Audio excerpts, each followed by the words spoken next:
since I can't ride really hard, like my arms are already hurting and my legs are already sore, I've only gone 2 miles. I wanted to talk about something. Wanted to talk about motorcycles and mental health.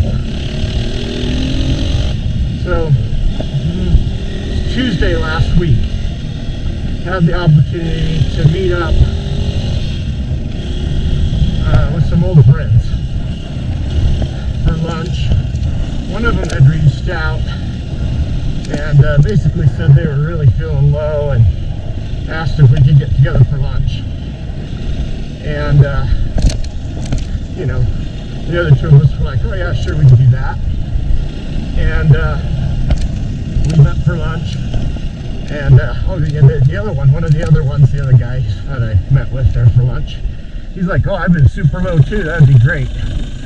So, you know, these are good friends. These are the kind of friends that, you know, you can talk about with things, you know, serious things. You don't have to pretend, you know, that you're all fine with and stuff. You know, lifelong friends. And anyway, so we meet. Ended up being sort of downshifted, but again, I love that sound. So we meet, ends up being a 2.5 hour lunch, and come to find out, both these men who are men I just, you know, love, respect, known them a long time, both very successful. You know, between the ages of 40 and 60, and both very successful, both financially and, you know, with their families and stuff, and come to find out that both of them are struggling with depression, and like have even had thoughts of suicide. I was just flabbergasted because, like, I don't know, you look at other people and you tend to only see the good and think, oh, their life's pretty sweet. You know, both these guys have solid marriages, or what, you know, what I would call solid marriages. And like I said, both are, financially speaking, very well off. Alright. Sorry, I had to pull over and see if I was actually recording. Looked like I wasn't. You can just see the corner. It's funny, sometimes you'll see me look down like this. I'm trying to see over my helmet and see the camera. It's pretty stupid, but how I roll sometimes. Anyway, I was really surprised that both these men were struggling. And I kept thinking, you just need a motorcycle. And they even said it. Said, you know what, you guys both just need a dirt bike. Get a dirt bike. Like, one, you know, you can go out, you can totally reset and get rid of anxiety and stuff, depression. But two, like, you know, it can put you in a situation where your life is pretty easily, like, in jeopardy. I mean, especially, maybe not on this road, but, you know, on a single track or something, you zone out for 2 seconds, and, you know, you can be smacking into a tree, you can be hitting berms, you can be, I mean, all sorts of bad things. You can high end, all sorts of bad things can happen lightning fast, even when you are paying attention. And they both kind of blew it off. But the more I thought about it, the more I thought, there's something to that. In 2 respects, and two areas that I wanted to talk about. One is, you've got to have something you're passionate about. Like, I don't know, it can be your family, and for sure you should be passionate about your family, your wife and your kids. But for me at least, I found that I have to have something that I'm really passionate about. Something that I'm excited about when I wake up in the morning, you know? Like this morning, I woke up, I hurt so bad, and my first thought was, oh gosh, I hope I can do a ride still. Like, you know, I had a fever of like 102 or whatever, and achy all over, and my first thought is like, oh, if I take enough ibuprofen and Tylenol, whatever, hopefully I can get a nice little ride in. and relieve some stress and see something cool. You need something like that, something that just makes you want to get up in the morning. And without that, I mean, you can go without that for a while, but for me at least, I go without that for too long, things go bad. So when I was going through my divorce, and like I said, I compared it as a guest on some friends' podcast, Digging Deep with Stephen Gonzo, if you ever want to look that up on whatever format you use to listen to podcasts. And one of the things we talked about was divorce, because I've been through a divorce. And I know it's something a lot of people are curious about, because when you go through a divorce, people that you know from high school that you haven't seen in 20 years will reach out, message you on Facebook or text you or something, and be like, hey, can we go to lunch? I have some questions for you. Something I want to talk with you about. And you know that it's because they're curious about your divorce. They're struggling in their marriage because marriage is hard, and they're wondering if that's the answer. Anyway, I compared it on that show to losing a limb. And when I was going through that, I had two things that really helped me. That helped me keep my mental health, helped me keep my not just my spirits up, but basically kept me sane. One of them was a hobby. Sounds dumb. At the time, I didn't own a dirt bike. I had sold so this was, 2017? And I had sold the last dirt bike I had owned, my DT400 in 2009. And so I'd been dirt bikeless for 8 years. And I'll tell you what, my hobby then was shooting. Sorry, I keep getting sidetracked because I'm not that great of a rider. I have to pay attention when I'm riding on this, this rocky stuff. And anyway, come over here and shoot this side. It's not better. Go out to this side. Anyway, woo, it's getting steep. My ears are popping right and left. I have a cold that really hurts.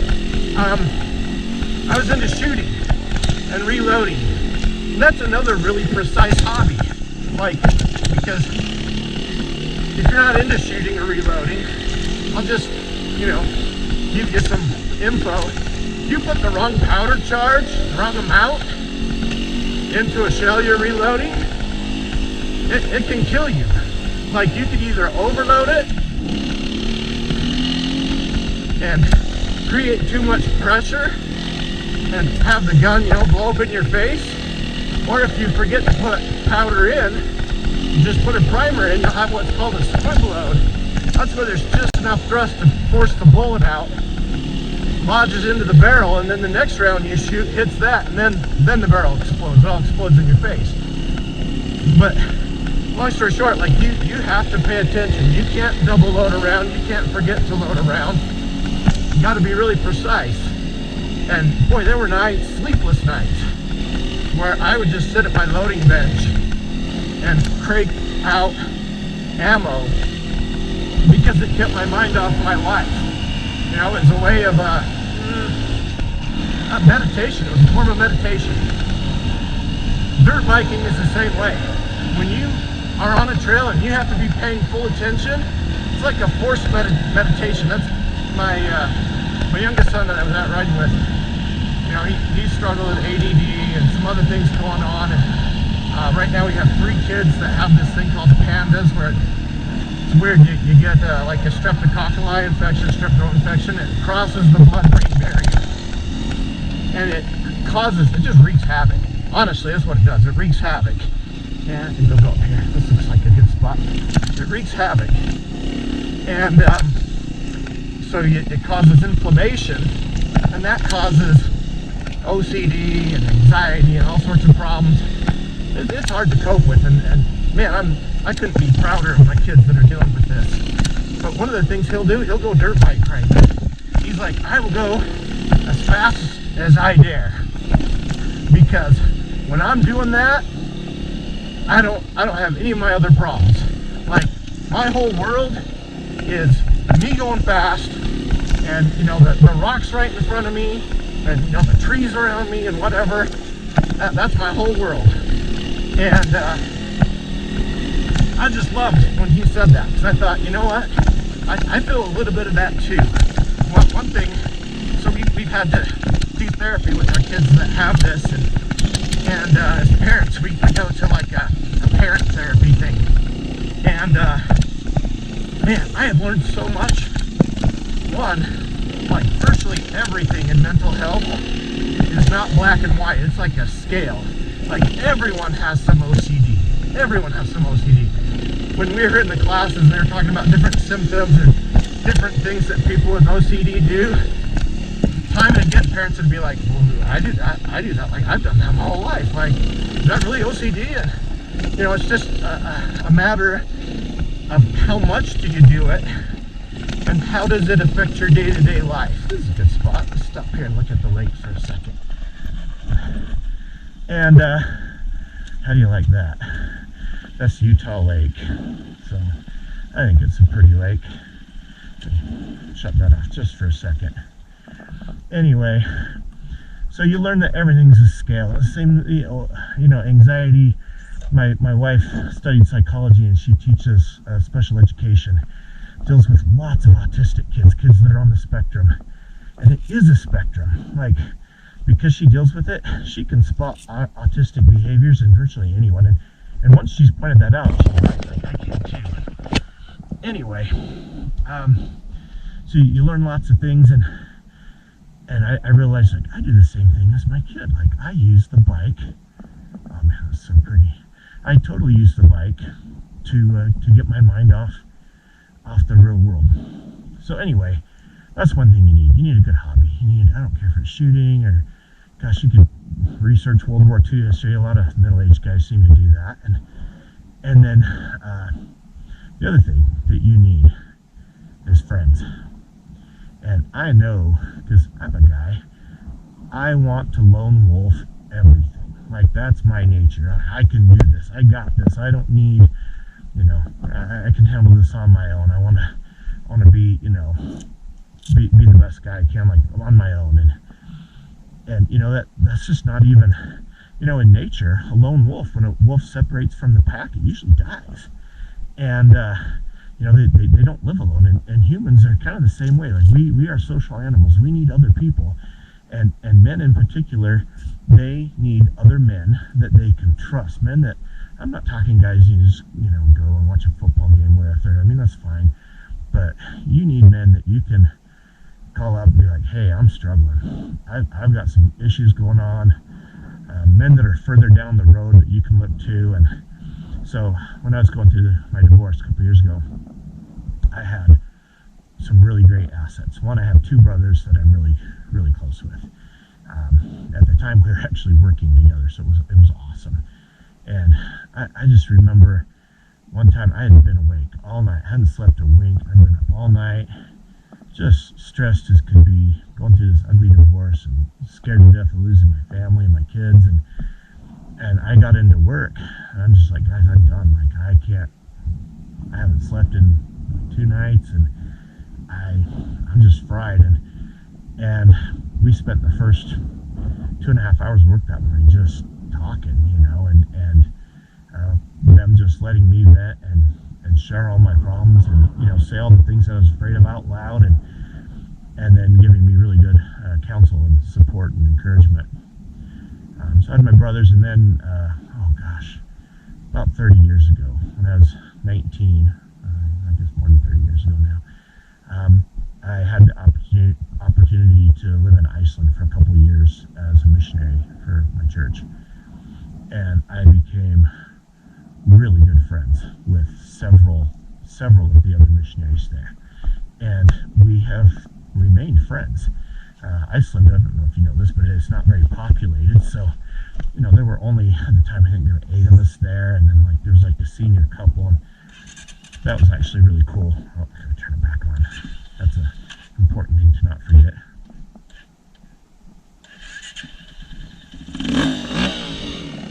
All right. Anyway, so in Iceland there were only, 8 of us missionaries at a time, and 2 more would come and 2 would leave about every 6 months. So I got to know several of them really well, and we're still friends to this day. And even though most of our interactions are more like normal, typical, casual guy interactions. We just we'll hang out, or we'll go shooting. We're all into shooting, so we'll all go shooting together.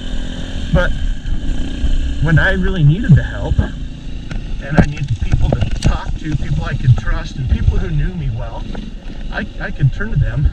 And at this point, these people have known me a good 25 years and knew me really well, and because sometimes you're blind to your own strengths or your own weaknesses, and you need like a reality check.